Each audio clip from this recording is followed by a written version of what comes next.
students in the audience and know the answer to this, but I get this a lot, and it's confusing to people.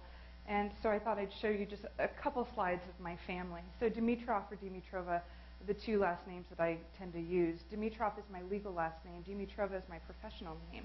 I changed it in 2002, and that's because there was a wave of recognition that our name had been misspelled, like many other Macedonians, Bulgarians, anybody of Eastern European descent. And so I'm showing you a photograph of my grandfather. This is Lubin. People call me Little Lubin. I look like him. And he was the editor of the Macedonian Tribune, which was a political magazine that started in the 1920s in the U.S. And I come from a political family on that side at least. And he immigrated here in the 1920s and decided to go back to Bulgaria to get himself a wife. And so he went over. And I am showing you the passenger list, the alien passenger list for the ship that they came over on, which I know is basically called the Queen Mary. I'm going blank for a second, but this is the Queen Mary's passenger list. And if you look at the very, very, very bottom, the last two are my grandfather and my grandmother, Dimitroff Lubin. It says that he's a journalist. He speaks Bulgarian and English. And then the very last entry, and I'm sorry, I'm turning my head away from the mic. The last entry is my grandmother, who only spoke Bulgarian. They had no intentions of staying in the U.S. permanently. The war broke out. My father was born in 1938, and they more or less got stuck here. And my father actually never met his grandparents, which would be my great-grandparents. So, long story. His name was Dimitroff, spelled with a V. It was then changed to FF. And so basically I've taken that and added an A to it. So instead of being Dimitri, basically means James. So instead of Jameson, I'm James' daughter. So a little short explanation on why I'm running around with two last names on campus. So you came for a specific reason, and I would like to start with this. I'm going to have you imagine something. The year is 1936. It is not 1936. It's 1396. 1396. There's a battle taking place, and it's taking place in the city of Nikopol, which is in modern-day Bulgaria. And it is between the Ottoman Turks and the Christian West. We have our first figure here, the Duke of Burgundy, John the Fearless, and he was captured by Bayezid I, Sultan of the Ottoman Empire.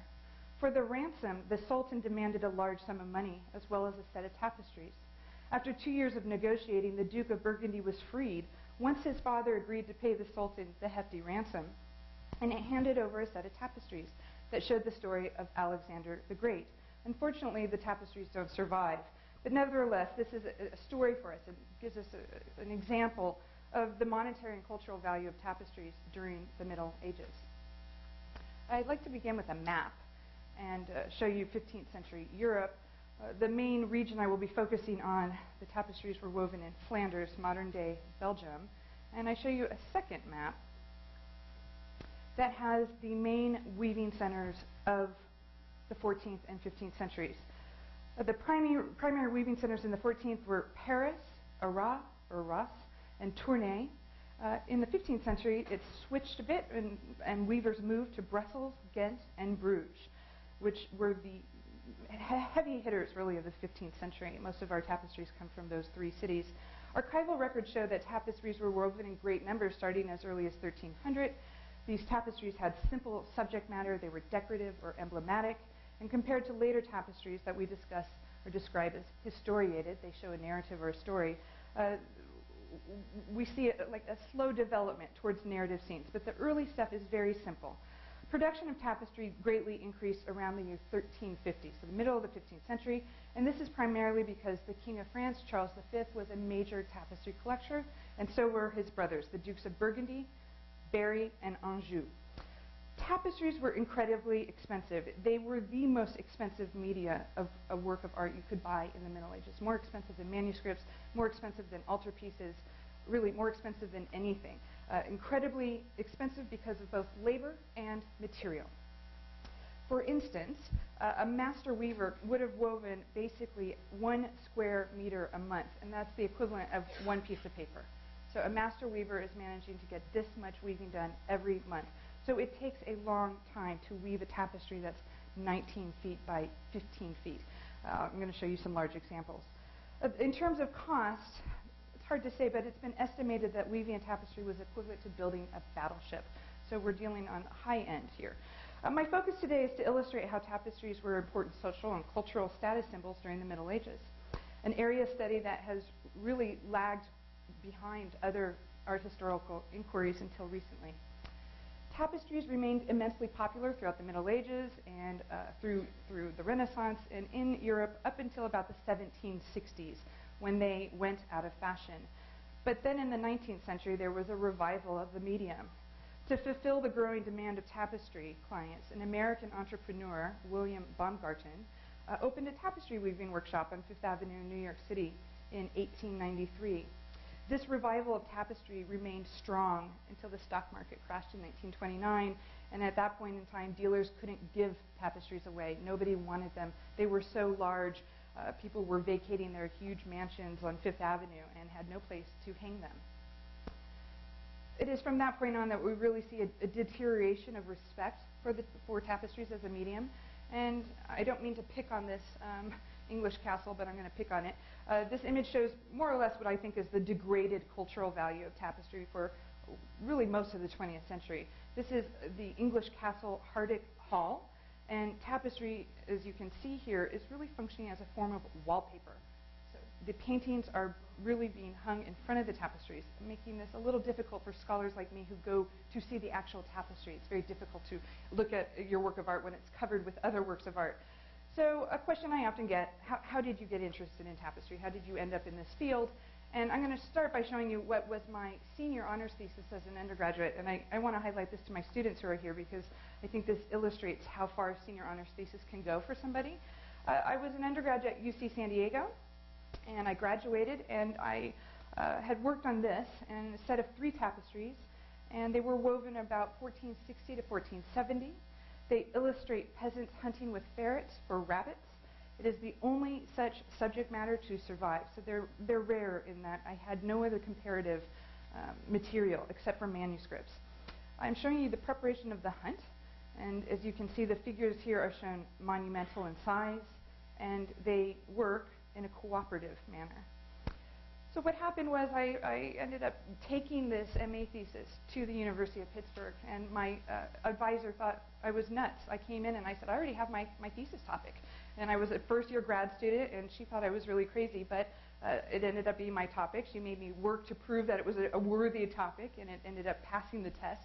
And it ended up becoming my first scholarly article in 2007.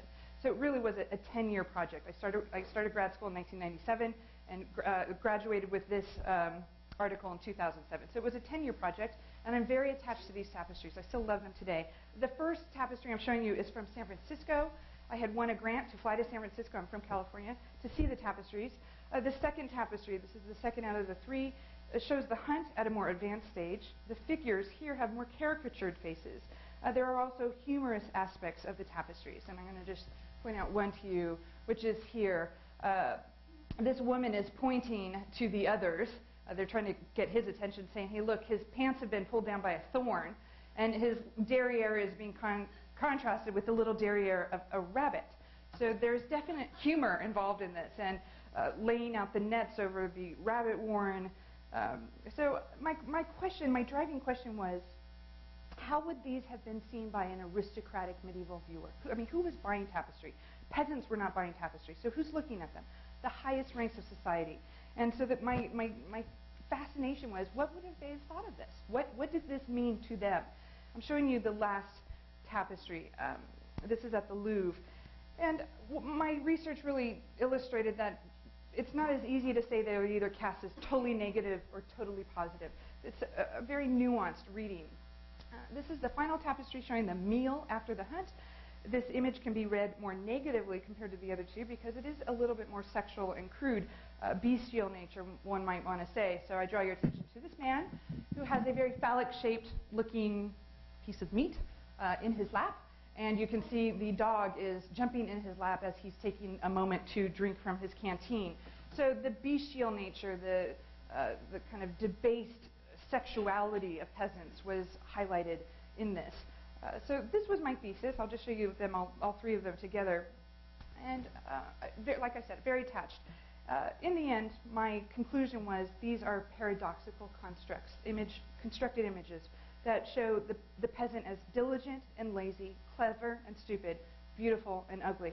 For the medieval viewer, contempt is mixed with nostalgia. Humor is mixed with vulgarity. I was not allowed to continue to work on this project because my advisor felt it was too narrow. I had to give up my peasants. She basically said, no more peasants. And so I had to come up with another topic, and it took me a year. I took a year off grad school to figure out what I was going to work on, and I came up with this set of tapestries. I'm not going to spend much time on it, but just show you a set of tapestries devoted to the Passion of Christ. They're in the city of Zaragoza in Spain, and I show you two. This is the first of the set, shows the entry of Jerusalem in the lower left-hand corner and goes through the whole trial, and then the second scene shows the crucifixion of Christ. My interest was completely piqued. By the time I finished my master's degree, I was really charged up, and I decided I wanted to be one of those art historians who could say, I know how to work in my medium. I'm not an artist, but I have learned my medium. So I went to West Dean College. This is in southwest England. I went for 6 weeks to a tapestry weaving course. Very interesting when I got there. They were all artists, and there I was, the art historian, and they kind of picked on me, you know. And when I finished a work, they were like, wow, you kind of have skill. You can actually kind of pull this off. So I went, did the 6-week course, and I'm showing you here the loom that I constructed. And constructing the loom is half the challenge. Tapestry weaving, and I'm not getting in the technicalities of it in this lecture, is really about tension. So if you crochet or knit, you know that it is about tension. So you often have to undo your weaving if you are spending too much energy tightly weaving things. Your whole weaving kind of design gets thrown off, essentially.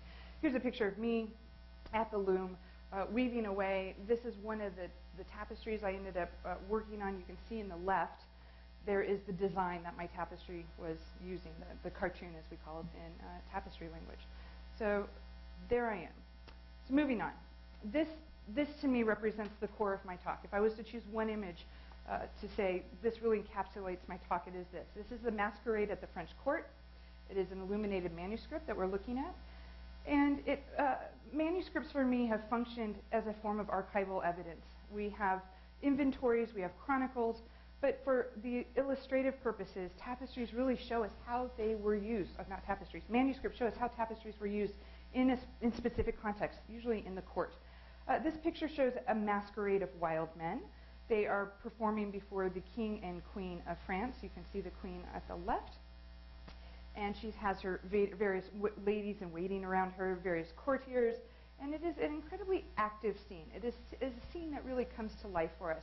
We see the disrobing of these wild characters. They've done their performance, they've dropped their batons, they're now taking off their clothes essentially. The dog is barking. You can see trumpeters at the top right, I'll point up here, blowing their horns. So we have sound, we have barking dog, a lot of activity going on, and trying to get a sense of what was it like to live in the French court. But it's tapestry that I'm interested, right? So at the back we see these woven wonders. We see two tapestries hung side by side. They're both with heraldic motifs. Very simple, blue and red contrasted. We also see another tapestry hung in some back room over the balcony, and then in the dais that is sitting over the figures watching the spectacle. It is important to emphasize that this is a society that was about seeing and being seen. And so you wanted to be seen with your most precious objects, tapestries. And in addition, you may notice there's a side cupboard here that's showing off all the gold plates and goblets and such. So this was really a demonstration of one's wealth. I'm going to show you an image that many of you are familiar with. Tapestries have been around since the Egyptians, but it's the Middle Ages that really stand out because of the peak. And I am showing you here the 11th century Bayeux tapestry, which is actually not accurate at all. It's an embroidery. It has nothing to do with tapestry, but the name is stuck. And this is a document. I really do consider it a type of document that chronicles the Battle of Hastings that took place in 1066, October of 1066, between Harold II of England and William the Conqueror of Normandy. And I'm going to show you another image in a moment here, but this shows ships crossing the English Channel. The next scene shows horses being unloaded. They've arrived in England and they're unloading. You can see at the top there is a Latin text that basically is telling us what is happening. So we have the visual information plus the textual information guiding us as we walk along and look at this tapestry. It is made out of wool and linen. It was most likely made by female embroiderers, nuns most likely. This is one of many, many, many battle scenes that is shown. And you can see at the bottom we have a border with decapitated soldiers. Literally, their heads have been separated from their bodies. It's a very gruesome scene, but they're trying to really give you a sense of what this battle was like. The embroidery is famous, I think, not only because it survives from the 11th century, but it's incredibly long. It's 232 feet long. So that is like a basketball court player running 2.5 times across a basketball court. This is a huge tapestry, very immense. In addition to recording the battle, this rare surviving embroidery also captures a great astronomical event. On March 20th, 1066, about 7 months before the Battle of Hastings, a large comet passed Earth. Today we know it to be Halley's Comet. So for those of you young enough, keep your eye open for it because it comes by in 49 years from now, July of 2061. I'm showing you this image again to give us an idea of how tapestries were used. They had utilitarian functions. They were used to protect people from cold drafts in castles, and they also created privacy. 14th century inventories mention tapestry chambre, the French word for suite or room. Basically, these rooms included a bed covering, a canopy, curtains, pillow and wall coverings, even ceiling covers, as seen in these two miniature manuscripts. I'm not nervous, but my tongue is kind of twisted today.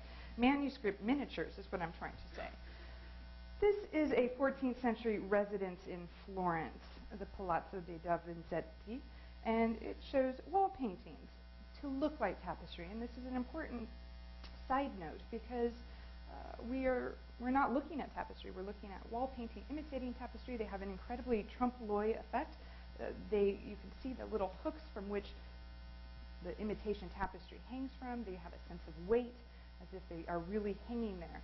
Wall paintings were typically what was left behind when someone who had a bunch of tapestries decided to pick up and move, and this happened all the time, move from one location to another. So we know that nobility had many, many residents, and we have chronicles of them traveling amongst these residences. So the Duke of Berry, who was John of Berry, owned at least 20 castles, and we know that he was traveling among them. So every time he left, he'd pack up his tapestries, cart them along to his next place. You would never leave your tapestries behind because of their cost, and this is what would have been left behind on the wall. So still some form of decoration.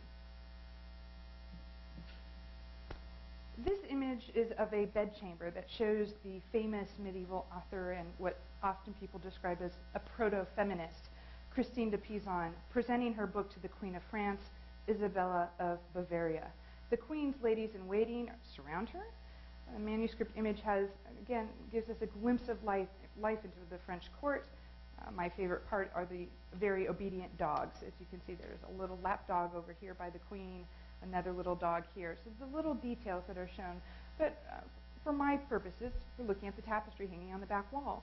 And you can see again that it is hanging from little hooks, giving us a sense that these were put on the wall, taken off the wall. These tapestries in particular, very simple, decorative, or emblematic with the fleur-de-lis. The moving and transport of tapestries is recorded in archival sources on several occasions. I'm going to give you two examples. In 1430, Philip the Good, the Duke of Burgundy, his father was the one who was captured by the Sultan, by the way, married Isabel of Portugal. And Philip had the goods transported from two residences, Dijon and Lille, to the city of Bruges, where the wedding was to take place.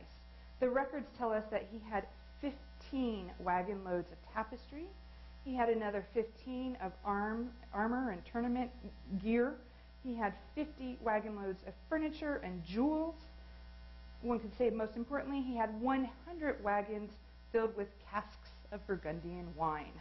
So 100 for wine, 15 for tapestry, but you get my point. A few years later, in 1435, when the couple was moving from their residence in Dijon to their castle in Arras, they required 72 cartloads that took a month to transport all the goods. There were 5 carts full of jewels, 5 of tapestries, and 1 specifically for exotic spices. So again, we're getting a sense of how they're living. I'm showing you this cute little image that shows King Alfonso of Spain praying before a bishop, and we are in his bedchamber, and we see various types of textiles hanging on the back of his wall. We have the chambre again, the canopy over the bed, and the bedspread. But I want to draw your attention to the tapestry in that back wall. It shows a rustic scene, a popular style of tapestry at this time period. And I'm going to give you an example. So what I've tried to do is find some manuscript images and then correspond them with surviving examples, which is not easy to do. So here I am showing you a tapestry that is highly stylized. This is one of the earliest surviving tapestries we have. It is made from about 1400, and it's at the Louvre, and they proudly display it. It shows basically a rustic scene. A man is offering his heart, here symbolized by a little miniature heart that he has in his hand, that he approaches a lady. The central scene is surrounded by rabbits, dogs, and falcons, and you can see the flora is highly stylized. I often describe these trees to my students as twisty trees. Highly stylized, don't look naturalistic at all, but you get the sense that they're in a forest, they're in an outdoor landscape with budding flora, and we could say fauna as well. Medieval society was divided into three camps, very clearly, hierarchy. Those who work, the peasants, those who pray, the priests, archbishops and bishops, and those who fight. So three very clear levels of society. The life of an aristocratic nobleman involved battle and wars, those who fight. Monumental tapestries commemorating victories of famous battles survive, and I'm showing you one. I want to highlight this because it's actually touring the United States right now. This is a set of tapestries. They're known as the Pastrana Tapestries. That is because they belong to the Church of Our Lady of the Assumption in Pastrana, Spain. The images essentially record a battle that happened in two different cities in Morocco, and it was between the King of Portugal and the residents of that town, Alfonso V, just so you know if you want to know who the king was, 1432, 1481. It happened in the middle of the 15th century, essentially. The tapestries are enormous. I was able to see them this summer in San Diego. Before that, they were at the National Gallery of Art in Washington, D.C. And if you are anywhere near Salem, Massachusetts, between October 27th and December 31st of this year, they will be on view at the Peabody Essex Museum, if you're interested. While the representation of battle scenes was very important for medieval patrons, we know that they were commissioning these. You can see there's text running along the entire top border explaining to you what's happening. But I think you would also agree they're incredibly difficult to read. What is happening? They're so chock full of action and overlapping of figures and swords. It's very difficult to see. These are tapestries that you really have to engage with. You sit down in the gallery and you just have to stare at them for a while, and then this narrative kind of reveals itself to you. What is interesting is we have many battlefield tapestries, and tapestries that represent real events like this battle that took place in Morocco, but we also have the story of Troy, various legendary battles, and these were used in a way to show off one's exemplary behavior. That's the best way to explain it. You would go to visit the Duke of Berry, the Duke of Burgundy, the King of France, and he'd have this hanging behind him when you went into his room to have an audience with him. And this would be sending you kind of subliminal messages of how great of a warrior he is, what a wonderful, amazing, chivalrous man. So the concepts of chivalry were emphasized, like the one I showed you with the little miniature heart. But in addition to having them commissioned to illustrate battles, what I find really fascinating is that they actually took their tapestries into battle with them. And this was obviously a dangerous, something bad could happen, and I'm going to give you an example here. But first, I'm showing you a manuscript miniature from about 1470. It shows the King of Hungary at war. The picture presents the king seated in his battle tent. He is surrounded by his soldiers, counselors, and of course his tapestries. So, risky business to take your tapestries. Never know what might happen. And this is a great example. This is one of a set of tapestries that was owned by Charles the Bold, the Duke of Burgundy. And in 1476, Charles the Bold was defeated. He was defeated by the Swiss Confederate Army at the Battle of Grandson. And the Swiss more or less got away with all of his tapestries, including this one. And what I find fascinating is this is in a Swiss collection today. It's at the Historische Museum in Bern, if you're interested. A great example of how tapestries were valued culturally. They were taken as war booty.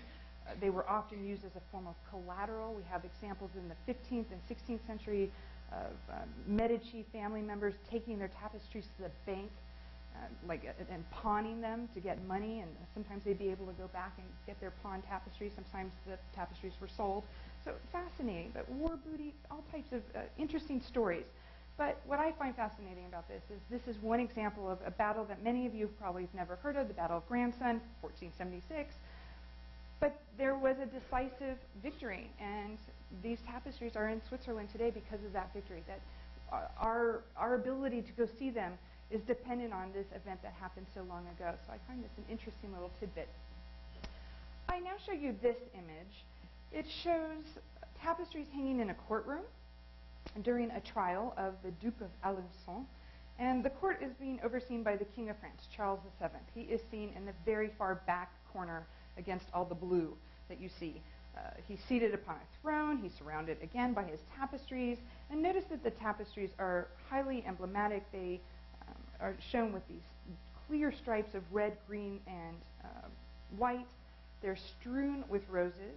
There are pairs of Pegasus motifs supporting the French royal coat of arms.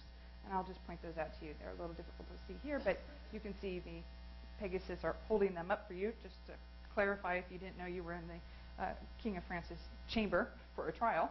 And what I find interesting, I found a tapestry that's similar. It doesn't look exactly like it, but again, gives us an idea that these were manuscript miniatures that were showing and displaying tapestries in a similar style of things that we have that survived. So this is a mid-15th century tapestry, and it, similar to what I just showed you in the courtroom scene, this is actually at the Metropolitan Museum in New York, and it is known as Figures in a Rose Garden. How were they used originally? Again, one really doesn't know. Were they used in a court scene? Would they have been used for a betrothal scene? This idea of exemplary behavior was always lingering in the background, though, I think. The tapestries were also used at weddings and coronations and baptisms, and I show you this. This is an event of someone being exiled from the kingdom. This is an interesting story. The picture illustrates King Richard II of England when he banished Henry Bolingbroke for life. Richard was concerned of Henry's threat to his crown, the English throne, and so Richard exiled Henry for life in February 1399. But oh, the reversals of fortune, how things change. The next scene in the manuscript then shows us this. Only a few months later, of June 1399, Henry returned from exile and overthrew Richard. So this image captures the abdication of Richard II. The two tapestries lining the back wall, as you can see, are part of the event. I'm just going to back up for you. Here you see emblematic images, but take note of the image in the far right. You can see it continues here. So an interesting artistic choice to continue one of the tapestries in a completely separate miniature on a different page. I want to take a little sidetrack. I'm going to weave you through England for a few moments and actually through the 20th century, and then I'm going to return for one final example, medieval example. But I want to talk to you about England. Tapestry collecting hit its zenith under the Tudor king Henry VIII. And this is his inventory. It was taken upon his death, and this was very common throughout the Middle Ages and the Renaissance. When someone of great importance died, an inventory would be taken. And in this instance, an inventory was taken at every household, every palace he owned. And we know that he owned at least 55 palaces and houses. Inventories were taken at the most important ones, so some of the country estates that weren't filled with things. were not necessarily inventoried. But this shows the inventory for Hampton Court. And when Henry died, he had 2,450 tapestries. That is amazing. It's an amazing collection. Many of those do not survive. In fact, very, very few survive. Many were dispersed through Queen Victoria. Many of you know Queen Victoria had 9, 11 children, several children. And with those marriages of the children to various people throughout Europe, tapestries went with them. So the tapestries got dispersed and are no longer in England. There are a few at Hampton Court, and some of you may remember the fire that happened there about 10 years ago that destroyed, in part, some of the tapestries. The only other person to trump Henry VIII in terms of tapestry collecting is Louis XIV, known as the Sun King, King of France, and that happened 150 years later. So Henry really held the prize of having the most tapestries for decades or hundreds of years. Here he is, and many of you know these images. The two famous portraits by Hans Holbein, Court Painter to the King, and I highlight these because I do want to say to you, look at the tapestries, the textiles. He's shown on the left on an Oriental, if you want to use that word, Turkish rug. He's seen bedecked with jewels and pearls and silver and gold thread. He's got fur lining his outfits. He definitely is trying to make an image of himself. So thinking about how were these textiles and tapestries used at the court of Henry VIII, I'm going to show you a couple of examples. This shows a tilting tournament, and we know it happened in February of 1511. We know it also happened at the Palace of Westminster. At the far left, or just left of center, we see the king, and he is charging towards his opponent, seen at the far right. Not only are the knights and the horses trimmed in rich textiles, notice the viewing box from which Queen Catherine of Aragon is located here. This viewing box is also decked out with tapestries. This is a painting that illustrates the famous meeting between Henry VIII and King Francis I in June of 1520. This is known as the Field of the Cloth of Gold. If any of you saw the Showtime series, The Tudors, this was one of the events that happened in that TV series, which I have to say was historically inaccurate in many ways. But they did get this part right. So the cloth of gold is a term we use to describe a type of brocade. So it's a brocade that was made with gold thread. The summit between these two leaders, Francis I and Henry VIII, was held in a field near Calais in France, where Henry basically had a temporary palace constructed out of wood and canvas. The interior rooms were decorated with the very best of hangings, tapestries, and cloth of gold. Several tents were also constructed with red brocade enriched with gold. I just want to draw your attention to the tents. So here are some of the tents in the far background, and this is this pseudo-palace that is basically made up of wood and canvas to give you the appearance of a big, mighty castle, but it actually could be taken down and moved. What is wonderful about this is that we have some of the surviving designs of these magnificent tents, and I'm showing you one design here of what they had been planned for this meeting. And not only that, but I've managed to find a piece of gold brocade. This is not the gold brocade that was used specifically for these tents, but it gives us an example of the sumptuous richness of textiles that was being used to construct a tent on this field in Calais. Now I'm going to take a left turn now, and this is something that I came across this summer, and it is another opulent event, and I had no idea that this had happened, and some of you in the audience might remember it. Bev and I were talking about it in the library, and I'm going to show you a couple pictures, and the pictures are not great. They're all out of Life magazine. So Henry's 1520 meeting that took place with the King of France inspired another diplomatic and cultural event that took place in the 20th century. In October of 1971, which is the year my parents got married, and the month, the Shah of Iran, Mohammad Reza Pahlavi, and the Empress Farah had a spectacular 3-day party to celebrate the founding of the Persian Empire, the Persian dynasty. by Cyrus the Great 2,500 years before. So we're talking 6th century BCE. The location for this party was determined, and they chose Persepolis, the ancient capital city in the desert. And there, what did they do? They constructed a tent city. Fascinating to me. So I'm showing just a few pictures here of the party. You can see the Shah and the Empress in the lower right corner. Here's an image of Persepolis on the left for you, and then on the right, an aerial view of what the image, basically, that they laid out of tents looked like from the sky in the shape of a star. So there were two luxury tents that were built.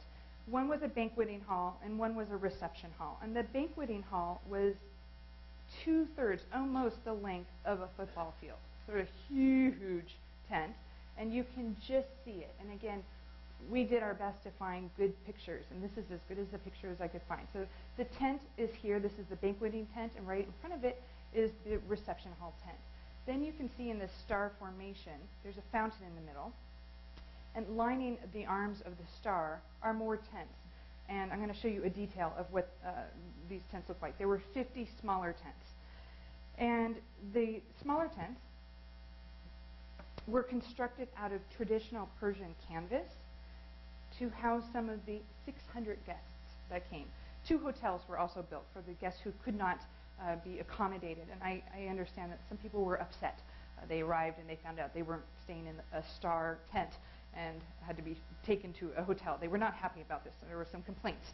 The guest list comprised emperors, kings, grand dukes, crowns, princes, sheiks, sultans, presidents, premiers, vice presidents from 69 countries from every corner of the world. So here's an example for you. These little smaller tents, each was an individual hotel room, essentially. They were built to endure 70-mile-per-hour winds, desert winds. They had air conditioning, and they had telephones. Many were decorated in the style of Louis XVI and were stocked with Limoges china and Baccarat crystal that had been especially designed for this event. I show you these pictures of the gala dinner, which lasted 5.5 hours. Guests were treated to quail eggs, peacocks, caviar, and are you ready for this? Thousands of bottles of vintage French wine. 10 tons, 20,000 pounds of French wine were imported for this event. That's pretty spectacular. Notice the sumptuous textiles decorating the ceilings, or these desert tents. I'm hoping you're thinking back to some of those manuscript images that I just showed you that had the same kind of tent-like look to them in the bedroom. Orson Welles commented about this event. He said, "This was no party of the year. It was the celebration of 25 centuries." What is interesting is this event really marked a turning point in the history of Iran. In contrast to Orson Welles, Khomeini, the leader of the 1979 Iranian Revolution, described the event as the Devil's Festival. And it really does mark a turning point in the relationship between the monarchy and the Iranian people. I bring it up, though, because it definitely, to a degree, rivals Henry VIII's Field of Cloth of Gold. In the years after the party, so we're talking the 70s and 80s, after the revolution had happened, the tent city, it was called the Golden City, was abandoned. And in 1982, it actually became a military training camp. And this type of thing, they happen. The event is held and nobody thinks about going back and deconstructing them. So the skeletal remains of the tents can still be found. And so I'm showing you what the tent looked like originally and some of those skeletal outlines of what we can find today. I found these images. If I didn't know any better, the top left image reminds me of the Tuileries Garden in Paris, if you've been there, with that beautiful round pool, or Luxembourg Garden. And you can see on the right another example. What is interesting is that these rusty skeletal remains of this tent city in Persepolis caught the attention of a contemporary artist, a New Zealander named Michael Stevenson. And in 2007, he reconstructed one of these for Art Basel 38. And I'm showing you 2 images right now of that exhibition. He decided to call the exhibition Persepolis 2530. basically 30 years after the event that the Shah and the Empress had in 1971, and tacked onto that the 2,500-year dynasty, the Persian dynasty, so 2530. Why am I showing you this? I found this very interesting. Literally, this work functions as an artifact, as a thread that can link Henry VIII's 16th century cloth of the Field of the Cloth of Gold to the Shah celebration in 1971. Contemporary artists looking back at this, but it also illustrates the great political consequences that happened at the party at Persepolis, the aftermath, the Iranian Revolution, and one could argue to the current geopolitical landscape that we find ourselves today. I'm thinking of Syria in particular. I'm turning now to my last medieval example for you, and many of you know this work. I'm showing you a map first of Angers, which is located in near Brittany in France, and this is the domain of Louis I. He was the Duke of Anjou, and he was the brother of King Charles V of France. He was the brother to John of Duke of Berry. Both of whom were these great tapestry collectors. So I'm going to show you the great tapestry. Louis collected tapestries like his brother, and this one commissioned, we know the exact date of its commission, it was commissioned in 1377, is an exceptional example because the inventory records give us so much information. We know when he ordered it, we know how long it took to weave, we actually know the manuscript that is now in the BNF, the Bibliothèque Nationale de France, in which this tapestry was based on. The designs came out of a specific tapestry that still survives. We know the designer's name, we know the weaver's names, we know the place of manufacture, and we know the cost. This is exceptional. These are all incredibly rare facts. Works of art often don't come with a tag on the back that says, I was made in by blah, blah, blah, blah. This is one of the hard parts of being a medieval historian. There is a paucity of evidence. We don't have evidence sometimes, and it makes building an argument challenging at times. So I'm showing you this beautiful, well-known tapestry. It is known as the Angers Apocalypse. It shows the story of the Apocalypse, the book of Revelation, and this is definitely, to me, another woven wonder. The tapestry measures 141 meters. 141 meters. That is 3 Olympic-sized pools lined up. 3 Olympic-sized pools. So huge, huge tapestry, much bigger than the Bayeux tapestry or Bayeux embroidery. Although the castle, and I'm showing you the castle, the tapestry today is installed in the castle was the main residence of the Duke of Anjou. The tapestry is so large that it was most likely commissioned to be shown in the cathedral, not the castle. So it was a public image, and thinking about going to your local cathedral, your late 15th century viewer, and you show up and this is what you come across. I'm showing you this. This is a photograph I took in the Cathedral of Angers a few years ago, and I walked in, and to my delight, I saw tapestries hanging on the walls of the nave of the cathedral, how they should be. This is what a medieval cathedral would have looked like. So this is great. So I took these photographs. This is where most likely the Angers Apocalypse would have been displayed. I show you this image. This is the detail, and it was also the front image of my talk. The tapestry was woven from 1377 to 1380 in a Paris workshop, and it shows various events of the Apocalypse, the book of Revelation. So here we see the angel with the book, and this comes out of, if you're interested, Revelation 10, lines 1 through 5. It describes when an angel comes down from heaven with a rainbow on his head and holding an open book. He announces the forthcoming fulfillment of the last judgment. It's very medieval. For my medieval students who are still here, it's very medieval. It's a great image.